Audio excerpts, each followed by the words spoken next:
Bonjour les graphes, je profite un petit peu qu'il ne se passe pas grand chose sur le marché en attendant la Fed. Comme vous le savez, on va se réunir, ça va commencer déjà aujourd'hui, la réunion, je tourne la vidéo le mardi, je la publierai peut-être demain, peu importe. Mais le but, voilà, c'est que demain, aux alentours de 20 h, on aura la décision de la Fed. Alors tout le monde a les yeux braqués sur la décision de la Fed. Mais globalement, qu'est-ce que ça va changer? Rien. Je veux dire, on ne va faire que alterner entre l'espoir et le désespoir. L'espoir que la Fed fasse un pivot, c'est-à-dire fasse une pause dans la hausse de ses taux, et le désespoir que la Fed, au contraire, est têtue, bornée, veut absolument faire baisser l'inflation, quitte à ruiner l'économie et à nous faire un hard landing au niveau de la récession, mais peu importe, ils veulent absolument tuer l'inflation et donc ils ne bougeront pas. La vérité, en soi, elle est au milieu. Et comme toujours, il va falloir procéder par horizon de placement, horizon de temps, et je serais tenté de dire sous vague. Parce que vous avez deux camps, forcément. Vous avez les personnes qui vous expliquent en effet que la Fed ne pivotera pas, en tout cas que ça n'arrivera pas tout de suite, et ils ont très certainement raison. Et vous avez un autre camp qui vous explique que la Fed va être obligée de pivoter, qu'elle est piégée.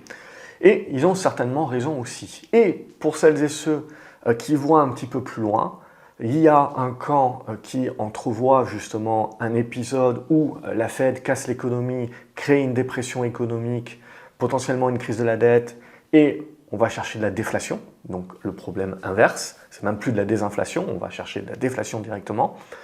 Et un autre camp qui nous explique que même si on a un petit épisode, un épisode de désinflation, l'inflation restera élevée et elle continuera, on a changé de cycle et on est parti pour un cycle justement de hausse de l'inflation à 4-5% pour les années à venir. Et là aussi, potentiellement, tout le monde a raison. Ce qu'il faut bien vous dire, c'est qu'il y a à peu près, je ne sais pas, 100 000 économistes dans le monde qui sont payés plus ou moins une petite fortune, et au sein de la BCE et au sein de la Fed, vous avez énormément d'économistes également, qui sont chèrement payés. Pour autant, quand vous regardez les investisseurs à succès, il y a des investisseurs qui font de la macro, mais il n'y a pas d'économistes dans le lot. Donc ce qu'il faut bien se dire en fait, c'est que qu'est-ce qui fait la différence ici? C'est pas d'avoir raison ou d'avoir tort, tout le monde va avoir raison à un moment donné. Dans le cycle, tout le monde a raison. Mais c'est le timing. Et donc c'est pouvoir justement avoir cette capacité d'entrevoir un petit peu les sous-vagues. C'est-à-dire qu'aujourd'hui décréter qu'on va vers de la récession, donc on va vers de la stagflation, c'est-à-dire une baisse de la croissance avec une inflation qui va rester élevée, surtout en Europe, je veux dire, c'est pas une hérésie. Avec la hausse des prix de l'énergie, on a énormément d'entreprises, surtout des PME, qui vont se retrouver à devoir justement, potentiellement même, arrêter ou réduire leur chaîne de production, ce qui va créer des déficits d'offres, ce qui crée un régime inflationniste, ce qui crée également, comme on est dans de l'interventionnisme étatique, de l'assistanat, c'est-à-dire on demande de l'aide au gouvernement, etc., puisqu'on a bien, pendant la période Covid, justement, expliqué qu'on était en mode tout compris. Mais on a une problématique, c'est la hausse des taux. C'est-à-dire que autant raser gratuit quand vous êtes à des taux zéro, voire à des taux négatifs, donc ça ne vous coûte rien de vous endetter et de pouvoir aider tout le monde, c'est possible. Autant quand les taux commencent à monter à 2-3%, certes, on est toujours en Europe à des taux négatifs, hein, donc on peut toujours continuer à raser gratuit, mais il y a un moment donné où ça va bloquer, et il y a un moment donné où les dettes se font attaquer également sur le marché.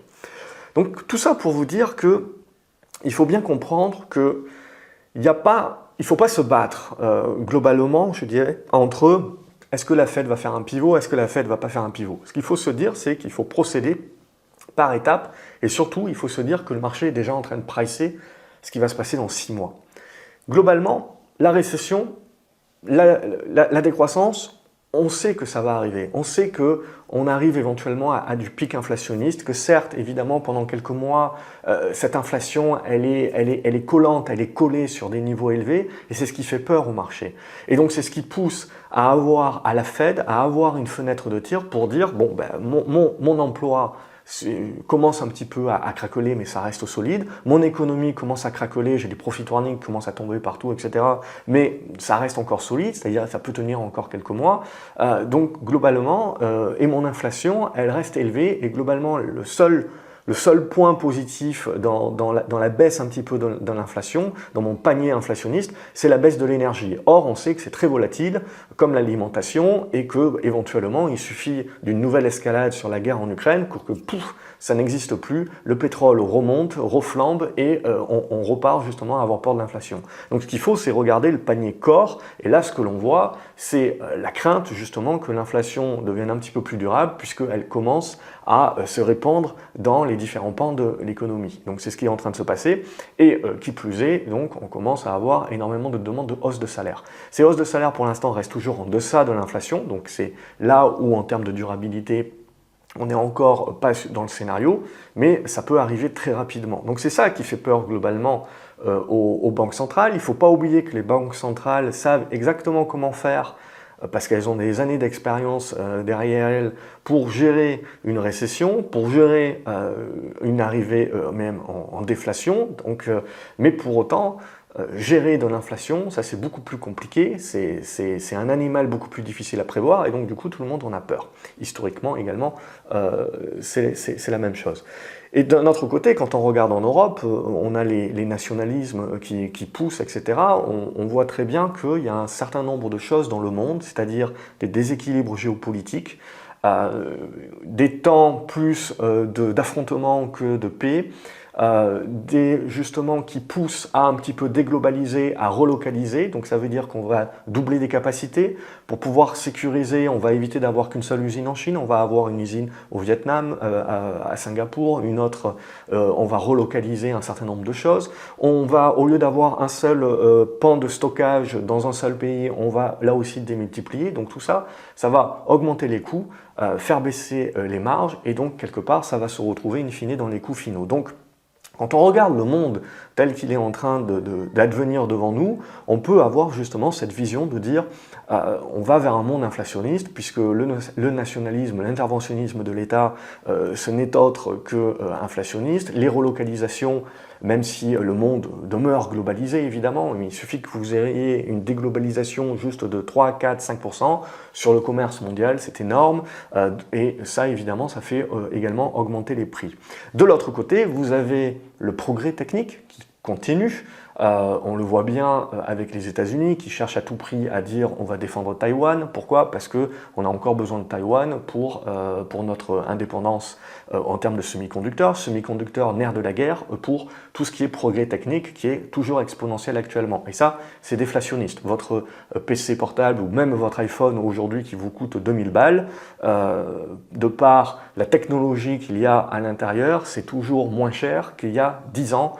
Si on vous avait proposé le même niveau technologique. Ça aurait été beaucoup plus cher. Donc on est quand même voilà, sur des éléments toujours déflationnistes. La démographie également, j'ai vu passer un chart l'autre jour qui montre la natalité dans les différents pays européens, mais on peut prendre le monde entier, je veux dire même en Afrique, où vous avez justement des taux de natalité qui était sur des niveaux de 7-8, c'est en train de baisser en dessous de 5. Donc là aussi, voilà, en termes de démographie, on avait toujours parlé, moi quand j'étais à l'école, c'était toujours la même chose, c'était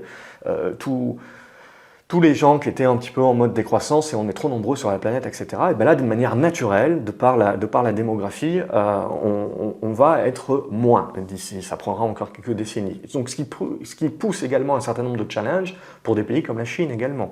On ne va pas en parler, mais pour l'Europe. Donc ça aussi, c'est déflationniste également. Alors, on peut le prendre de deux côtés. C'est déflationniste dans le sens où on a de moins en moins de personnes qui consomment, puisqu'on a une population qui est de plus en plus vieille, mais c'était aussi inflationniste dans le sens où on a de moins en moins de travailleurs actifs pour, entre guillemets, le même nombre de jobs, donc on est obligé on a un déficit finalement d'offres par rapport à la demande, donc on est obligé de les payer plus, etc. Donc c'est inflationniste sur le prix des salaires.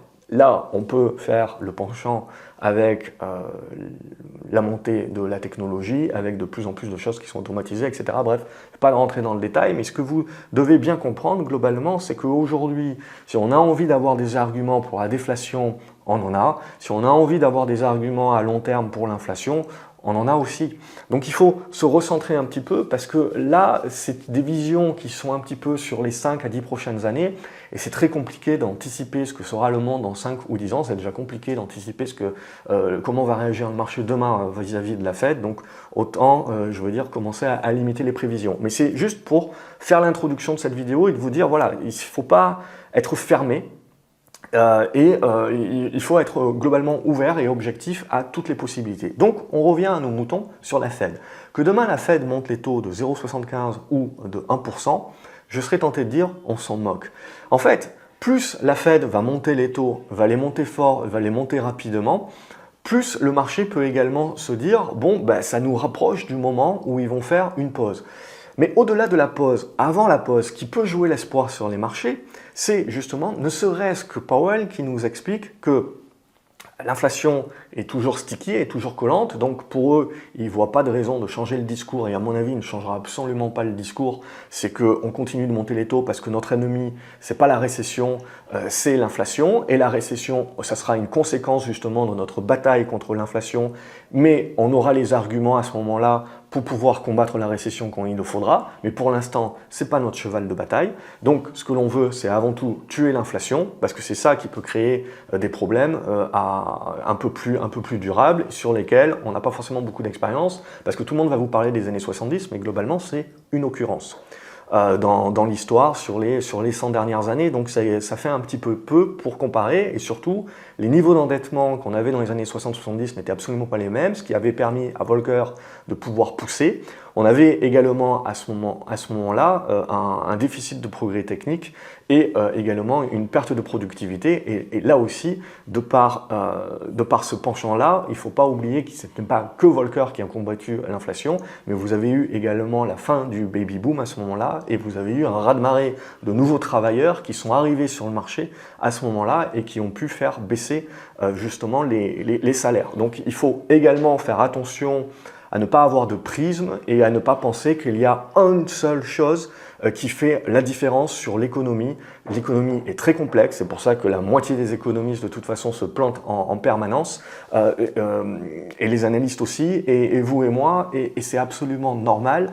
On est sur des éléments où il y a tellement de paramètres, et c'est tellement complexe, et c'est tellement interconnecté, que forcément, je dirais qu'il faut éviter de passer trop de temps à aller dans le détail, parce que tout simplement ça ne sert à rien. Donc il vaut mieux garder une vue un petit peu macro, un petit peu au-dessus, et se concentrer également sur quelques indicateurs, le dollar, les taux d'intérêt, qui à mon avis nous donneront ce que veut faire le marché bien plus facilement, en lecture bien plus facile que en essayant justement de regarder un petit peu toutes les stats économiques. Ce que l'on sait donc globalement, c'est que pour moi la Fed ne changera pas son discours. Si elle monte les taux à 1%, de 1%, le marché peut en effet mal le prendre parce qu'il attend 0,75, mais il peut ensuite se mettre à acheter. Pourquoi? Parce que le marché espérera que parce qu'on a monté les taux à 1% cette fois-ci, sur la réunion de novembre, potentiellement, on les montera que de 0,5. Et sur la réunion de décembre, potentiellement, on les montera que de 0,5 aussi. Donc, c'est-à-dire qu'on va arriver à une target à 4, 4,5% des taux d'intérêt plus rapidement. Donc, c'est bien ça, la mentalité. Et c'est pour l'objet de ma vidéo, c'est bien de vous expliquer quelle est la mentalité derrière que peut avoir le marché. Parce que la Fed monte les taux, elle va monter les taux, qu'elle n'annonce absolument pas de pivot, elle n'annoncera absolument pas de pivot. C'est beaucoup trop tôt pour l'instant et elle se décrédibiliserait à le faire. Donc c'est là où concrètement il faut bien expliquer les choses, c'est-à-dire que demain quand la Fed va monter les taux, elle va garder le même discours, le marché peut potentiellement prendre peur, mais ce qu'il faut bien vous dire, c'est que qu'est-ce qui va pouvoir faire espérer le marché? C'est juste de se dire qu'on arrive à un moment donné à une limite. Évidemment, la Fed ne peut pas en parler de cette limite. Pour elle, elle va dire « moi, je suis en mode Volcker, je monte les taux tant qu'il y a de l'inflation. Je suis en mode bête et méchant, je monte les taux tant qu'il y a de l'inflation », ce qui fait évidemment peur parce que ça veut dire qu'on va détruire l'économie, et on le voit, on a un sacré nombre de profit warnings qui commencent à tomber, etc. Et on a la crise énergétique également, même si elle ne va pas jusqu'au blackout comme tout le monde semble le penser et nous fait arriver justement à une crise. On a énormément d'entreprises qui vont souffrir. Et même si les États font des planchers comme on en a et des guides, etc., et des plans et tout ce que vous voulez, tout ça c'est de la dette supplémentaire. Et justement, la BCE est encore plus coincée et piégée que la Fed, parce que cette histoire de dette, c'est très important. C'est-à-dire qu'on monte les taux pour combattre l'inflation, sauf qu'il y a une limite. C'est-à-dire grâce au Covid, on a énormément d'entreprises qui ont pu se refinancer à taux négatif ou à taux très bas, et se sont refinancées en règle générale sur 2-3 ans. C'est-à-dire qu'il y a une fenêtre de tir sur les banques centrales où elles peuvent remonter les taux, et donc les taux long terme, on parle des taux courts, mais vous avez les taux long terme également qui montent. Aux États-Unis, sur du taux à 2 ans, on est à 4%, et puis on est à 3,5% sur du 10 ans, et donc potentiellement, si on est sur des targets de la Fed qui va monter à 4,5%, on peut se dire voilà, qu'on va monter sur les taux long terme encore à 4,5-5%. Donc c'est bien se dire qu'aujourd'hui, s'endetter, ça coûte beaucoup plus cher. Donc du coup, comme ça coûte beaucoup plus cher, on a également, si on fait un rollover de notre dette, un coût de financement qui est plus important. Donc ça rogne éventuellement sur nos marges, ça nous fait potentiellement perdre de l'argent, fait que l'activité n'est plus rentable, et donc forcément, on a des revalorisations du marché par rapport à cette hausse des taux. Également. Et on le voit dans un monde inflationniste, justement, où vous avez la hausse des taux, on paye le marché en règle générale 11 ou 12 fois les PER.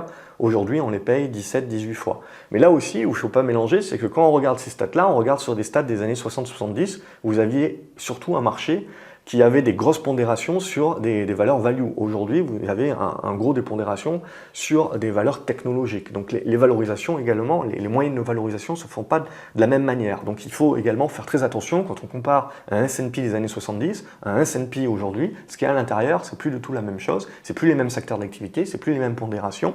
Donc là, voilà, il faut faire très attention par rapport à ça, à ce niveau-là. Donc du coup, pour moi, le plus important, c'est de dire le marché, à un moment donné, peut se soulager. Pourquoi? Parce qu'il a encore énormément de liquidités. Pourquoi? Parce que la récession qu'on nous promet n'est pas encore sur le terrain, ne fait pas encore souffrir les personnes qui ont des portefeuilles actions, et donc ne les oblige pas, ils n'ont pas perdu leur emploi, ils sont pas, ok, l'immobilier, on a toutes les transactions qui sont en train de s'arrêter, les permis de construire qui s'arrêtent, etc. Mais je veux dire, pour l'instant, on n'est pas pris à la gorge parce qu'on est à taux variable. Vous avez énormément, alors il y a des pays évidemment où on voit les prix immobiliers qui baissent énormément, c'est les pays qui ont des prêts à taux variable les plus importants. Pour autant, les subprimes ont un petit peu servi à quelque chose, c'est qu'aux États-Unis, on a également beaucoup de taux fixes dorénavant, beaucoup plus en tout cas qu'avant. Donc c'est là aussi où il faut se dire, c'est que grâce au Covid, les entreprises et les foyers sont en meilleure santé en arrivant dans cette crise que les précédentes fois. Ça veut juste dire une chose, ça veut dire qu'ils peuvent résister plus longtemps. Mais ça ne veut pas dire qu'à un moment donné, ils ne peuvent plus résister, et donc du coup, ça sabre dans les dépenses, et c'est là que vous allez avoir justement une baisse beaucoup plus accélérée de la demande, et donc une baisse beaucoup plus accélérée également de l'inflation. C'est à ce moment-là, mais je veux dire, tant que vous avez le gouvernement qui appuie sur l'accélérateur en aidant, tant que vous avez donc cette manne financière qui provient du Covid, qui est en train d'être complètement épuisé, mais qui ne l'est pas encore, c'est comme ça que vous arrivez à tenir. Et comme vous arrivez à tenir, l'inflation arrive à tenir aussi. Et comme l'inflation arrive à tenir, la Fed continue, parce qu'elle ne voit pas le paquebot bouger, continue d'augmenter ses taux. Et à un moment donné, en fait, vous allez avoir un effet ciseau, où tout va se mettre en même temps, et c'est là où vous allez avoir l'accélération des baisses. Pour moi, c'est là justement où il faut faire la différence et voir deux pivots à la Fed. Le premier pivot, ce n'est pas de faire une pause. Le premier pivot que la Fed peut proposer, qui peut soulager les marchés, c'est de dire on va moins monter les taux, on va le faire moins fort parce qu'on veut se donner le temps de voir les prochaines statistiques économiques, c'est-à-dire que là, tout le monde a les yeux braqués sur la Fed de demain. Mais ce qui va être surtout important, ce n'est pas demain. Demain, globalement, on sait ce qui va se passer. On va augmenter les taux de 0,75 et M. Powell va nous dire, pour l'instant, il y a toujours de l'inflation, je me bats contre l'inflation, il n'y a pas de pivot. Donc, il ne faut pas attendre autre chose. Pour autant, on va avoir ensuite l'emploi le premier vendredi du mois d'octobre. On aura le CPI à nouveau au mois d'octobre et on aura tout un tas de stats sur l'immobilier, sur la confiance des ménages, etc. Et on n'aura pas de réunion en octobre. C'est-à-dire, et on va commencer à avoir les résultats des entreprises. Les résultats des entreprises, on le voit, on commence à avoir pas mal de profit warning. Autant sur le deuxième trimestre, on a été agréablement surpris par la résilience des entreprises, mais autant, comme je vous ai dit, c'est qu'une question de temps en fait. Cette résilience, c'est surtout grâce à l'interventionnisme des États qui y ont aidé et au reliquat de cash, peut-être lapsus révélateur, qui restait du Covid. Donc c'est ce qui permet de résister plus longtemps. Mais à un moment donné, vous avez un point de rupture de toute manière. Donc là aussi, sur cette fin d'année, ça va être le point de rupture hein, au niveau des résultats d'entreprise. Ce qui veut dire que les PER vont globalement augmenter à court équivalent. Donc il va falloir également que le marché reprice. Et globalement, c'est ce que le marché est déjà en train d'anticiper.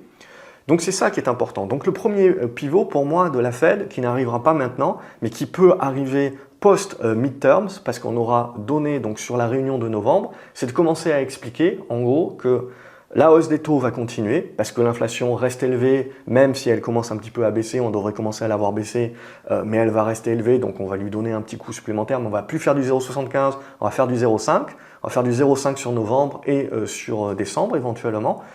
Et ça sera ça le premier pivot, un petit peu de stabilisation du marché pour se dire, ok, on a une visibilité sur le fait que les taux vont commencer petit à petit à être moins augmentés et donc on va arriver sur un palier. 4,5, ça semble être pour l'instant le consensus. Deuxième pivot, c'est quand la Fed explique je fais une pause. Pas je baisse les taux, je fais une pause. Parce qu'en règle générale, il faut bien vous dire que la Fed n'est absolument pas préventive. C'est-à-dire que ce n'est pas parce que vous allez avoir les premières stats économiques qui vont commencer à être dégueulasses que la Fed va dire hop hop hop, tout de suite je baisse les taux. Non, absolument pas. Ils vont faire une pause. De toute façon, pour baisser, pour que l'inflation baisse, on a besoin que la récession soit active. Donc on ne va pas supporter au moindre signal de baisse de l'économie, on ne va pas tout de suite la supporter parce qu'on a besoin un petit peu justement qu'elle baisse pour décharger l'inflation. Et c'est là où l'erreur arrive, c'est que justement, comme je vous l'ai dit, quand ce point de rupture va arriver, on va avoir une accélération de la baisse économique et c'est là où finalement la Fed, en étant toujours dans le réactif plus que dans le préventif, en fait, à ce laps de temps où elle attend, qui est le laps de temps en fait où le paquebot commence réellement à virer de bord et ensuite l'effort qui va être nécessaire pour pouvoir le rééquilibrer va être d'autant plus fort. Donc c'est pour ça globalement que les marchés en règle générale continuent de baisser, même quand la Fed commence à baisser les taux. Vous avez besoin d'une certaine inertie et d'un certain temps avant que les marchés reviennent. Donc c'est ça que je veux vous dire. C'est pour moi, il y a plusieurs étapes et il y a plusieurs pivots de la Fed. Donc c'est là où il faut faire bien attention à ces niveaux-là et donc bien comprendre que vous êtes dans une tendance baissière et que vous allez avoir le marché qui va alterner ces périodes d'espoir sur le pivot dans le discours et qui ensuite va être déçu. Et puis à nouveau, il va le re-espérer, il va être déçu. Mais petit à petit, pour l'instant, ce que vous voyez, c'est que les phases d'espoir sont quand même des rebonds très puissants. Parce que, comme je l'ai dit, les portefeuilles aujourd'hui sont toujours sur les marchés. Ils ne souffrent pas encore réellement de la récession économique et donc il n'y a pas de retrait. Il y a des retraits, mais il n'y a pas des retraits massifs par rapport aux rentrées qu'on a eues sur 2021. Donc c'est là aussi où il n'y a pas de capitulation, il n'y a pas de panique sur les marchés parce qu'il n'y a pas de retrait de flux très important. Et ce qui sera très important de regarder, c'est le jour où les gens commencent à taper dans leur portefeuille passif et à virer des trackers parce que là, les trackers, eux, ils vont être bêtes et méchants et ils vont virer les titres à la pondération équivalente du tracker et donc de l'indice sous-jacent. Et là, je dirais, il n'y aura pas de... Il y aura pas de traitement de faveur et même une valeur que vous pourrez considérer comme pas chère se fera déglinguer comme une valeur qu'on pouvait estimer chère parce que c'est le tracker qui va être bête et méchant et qui va vendre au même niveau de pondération. Donc c'est là où on rentre un petit peu dans un marché ou qui va être très intéressant dans les années à venir, c'est-à-dire que là pour moi on a une normalisation.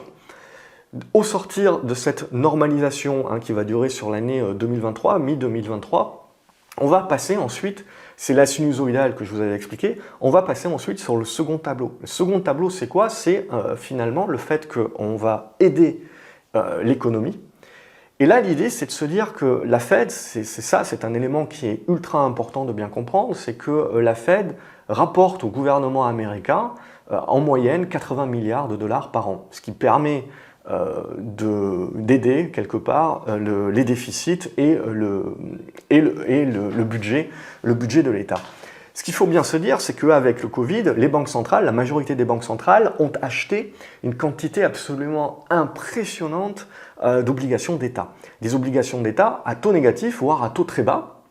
Et donc du coup, c'est quelque chose aujourd'hui donc à des niveaux de cours très hauts. Et donc avec l'inflation et avec les taux qui sont en train de remonter, aujourd'hui dans le quantitative tightening, c'est-à-dire la vente de ces obligations, eh ben c'est des pertes. Ces pertes-là, globalement, ça ne veut pas dire que la Fed ou les États-Unis vont faire faillite. Parce que ça veut simplement, parce qu'il va suffire, simplement, les dettes sont en dollars et vous pouvez imprimer des dollars. Mais ce que ça veut dire, c'est qu'on va pousser à imprimer des dollars beaucoup plus vite que ce que l'on croit. Le pivot de la Fed également, c'est le fait qu'elle est piégée. C'est le fait que combattre l'inflation, c'est tuer l'économie. C'est le fait également que faire du quantitative tightening, c'est vendre à perte des obligations et donc c'est rajouter ces pertes-là au budget de l'État. Donc on se retrouve dans un monde où on a un endettement qui est important, des taux d'endettement également qui sont importants, le fait qu'on va avoir des rollovers puisque la dette n'est jamais remboursée, on fait un rollover, donc de la dette qui coûte de plus en plus cher, un interventionnisme de l'État qui est d'autant plus présent qu'il a peur de la montée des nationalistes et donc qui essaye justement d'encore plus aider la population, ce qui ne fait que repousser le problème, mais ce n'est pas grave, donc on rajoute de la dette qui a un coût supplémentaire, donc vous comprenez bien qu'à un moment donné, on a des plans, etc. d'investissement, mais vous avez besoin que les taux long terme restent à un moment donné sous contrôle et ne montent pas en flèche. Et donc c'est là où à un moment donné, en fait, les banques centrales sont piégées. Évidemment, on ne peut pas le dire parce que le but, c'est de faire penser à tout le monde qu'on est capable de battre l'inflation. Mais à un moment donné, si vous voulez, vous avez une limite de hausse des taux, ou sinon vous poussez au-delà de la récession, vous poussez à une crise de la dette. Et ça, pour la Fed, je pense que ça va arriver assez rapidement et je pense que les 4,5-5%, en effet, c'est les niveaux de limite pour moi où on commence à casser quelque chose dans l'économie et potentiellement ouvrir la porte à un Lehman Brothers et à ce genre de choses. Évidemment, la Fed ne veut pas ça, mais c'est pas parce qu'ils ne veulent pas qu'ils vont pas réussir à le faire. C'est toujours là la problématique d'être réactif et non pas préventif. Donc c'est ça, globalement, qu'il faut regarder pour moi, et c'est ça la pensée de se dire que même si demain, on va se dire qu'on monte de 0,75% et que le discours de Powell est toujours le même, et donc on va se dire, vous voyez, il n'y a pas de pivot, la Fed ne fait pas de pivot, il ne va pas en faire, etc. Très bien. Mais pour autant, ça ne veut pas dire qu'à un moment donné, on ne va pas avoir un niveau de rupture dans l'économie et une accélération de la baisse de l'inflation. Donc pour que les marchés finalement commencent à espérer, il faut que l'inflation baisse. Mais également sans pour autant que l'inflation baisse réellement fortement jusqu'à la target des 2%, parce qu'à mon avis, on n'y arrivera pas. On arrivera sur des pertes importantes pour la Fed l'année prochaine, qui font que justement, à un moment donné, on aura atteint des limites et on ne pourra plus faire du quantitative tightening.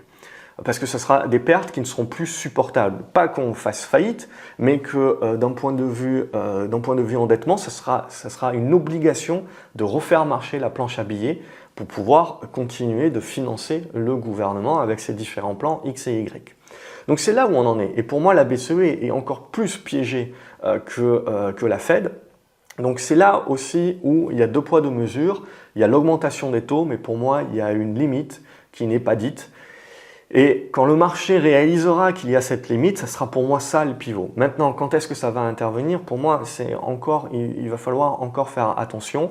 On va encore avoir des sinusoïdales et des mouvements comme ça, mais globalement, c'est ça le pivot pour moi que j'entrevois. C'est à un moment donné le fait que les banques centrales ne pourront pas faire grand-chose de plus. Donc voilà pour moi le signal que je cherche à regarder. Et qu'est-ce que ça voudra dire également? Ça voudra dire baisse du dollar. Cette baisse du dollar, finalement, ça sera intéressant pour les pays émergents, pour l'Europe. On verra, la guerre évidemment en Ukraine reste un pivot. Mais ça sera également intéressant pour les matières premières. C'est-à-dire qu'au-delà de la baisse de l'inflation, vous verrez que justement quand on aura ces problématiques-là et ce pivot-là de la Fed, l'inflation ne sera plus un problème, on acceptera une inflation à 4%, potentiellement même dans les années à venir, l'objectif d'inflation de la Banque centrale à 2% sera rehaussé à 3, 3,5%. Et du coup, on aura une nouvelle hausse de l'inflation, mais de manière moins exponentielle que post-Covid, qui est liée à des déséquilibres offre et demande, goulets d'étranglement, etc., et la guerre en Ukraine.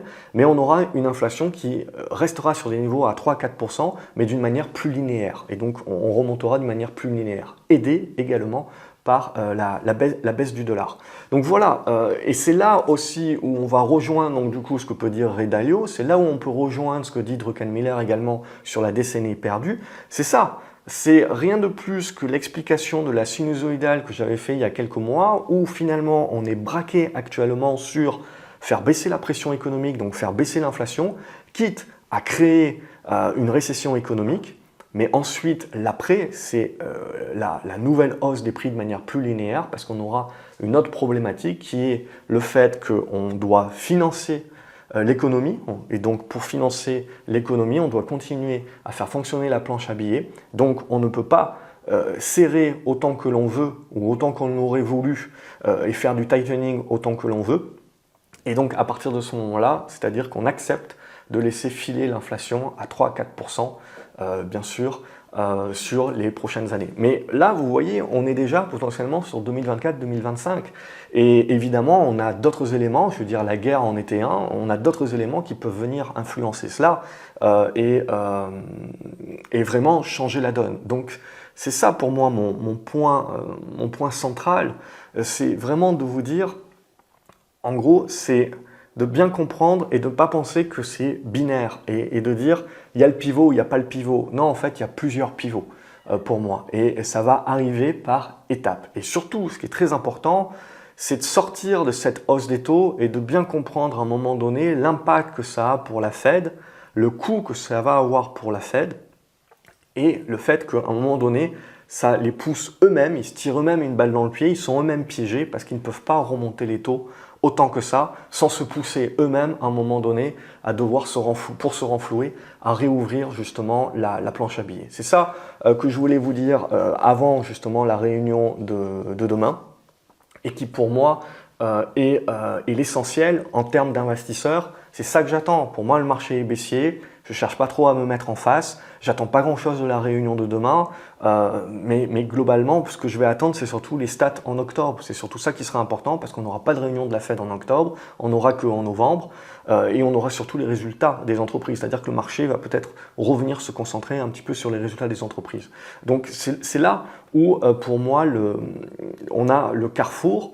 Et c'est là où il faut faire attention également, c'est pas parce que le marché potentiellement peut baisser de 10 ou 15% supplémentaires qu'il va falloir complètement paniquer. Au contraire, il faut bien comprendre que le pivot va advenir. C'est qu'une question de timing, c'est qu'une question de dimension du pivot. Et donc c'est là l'essentiel, c'est de savoir sécuriser son capital pour le moment, quitte, voilà, si on est court terme, à jouer les allers-retours en mode espoir-déception, et pouvoir conserver l'essentiel de son capital le jour où le marché va vouloir jouer en mode espoir. Parce que dites-vous bien que si ce pivot intervient avant que la récession ait suffisamment impacté les marchés et donc les investisseurs pour qu'ils retirent l'oubli des marchés, eh ben, vous allez vous retrouver avec énormément de liquidités sur les différents portefeuilles qui vont chercher à se placer en même temps. Donc là, vous pouvez avoir des mouvements qui sont très puissants. Donc ne jamais omettre également que le marché c'est une question de flux. Donc il y a la macro évidemment, il y a la micro, mais vous avez aussi une question de flux. Et donc pour moi, c'est ça l'élément qui va vraiment être important, c'est ce pivot-là, je veux dire, quand le marché va vouloir le rejouer, on est encore aujourd'hui dans des capitaux sur la bourse qui sont pharaoniques. Donc certes, on a des retraits, peut-être qu'on en aura encore plus si le marché panique un petit peu, mais on est loin encore de se retrouver avec un marché qui justement n'a plus d'argent. Et donc même si à un moment donné on reprend espoir, ou c'est des rebonds un petit peu mous comme on a eu à l'été 2012, hein, c'était des bons départs, mais on a vu c'est une tendance qui s'est remise en selle, mais de manière douce, parce que tous les flux avaient eu le temps de s'évaporer. Donc voilà un petit peu, c'est pour ça que le marché va rester volatile globalement, c'est pour cette question de flux. Voilà, je ne vais pas pousser beaucoup plus loin la vidéo, on pourrait pousser beaucoup plus loin à avoir des visios plus long terme, etc. Je pense que j'ai déjà fait des vidéos, on en refera d'autres quand on aura de nouveaux éléments. Mais là, pour moi, l'idée vraiment pour aujourd'hui, c'était de vraiment éclaircir cette photo-là, parce que c'est toujours la même chose.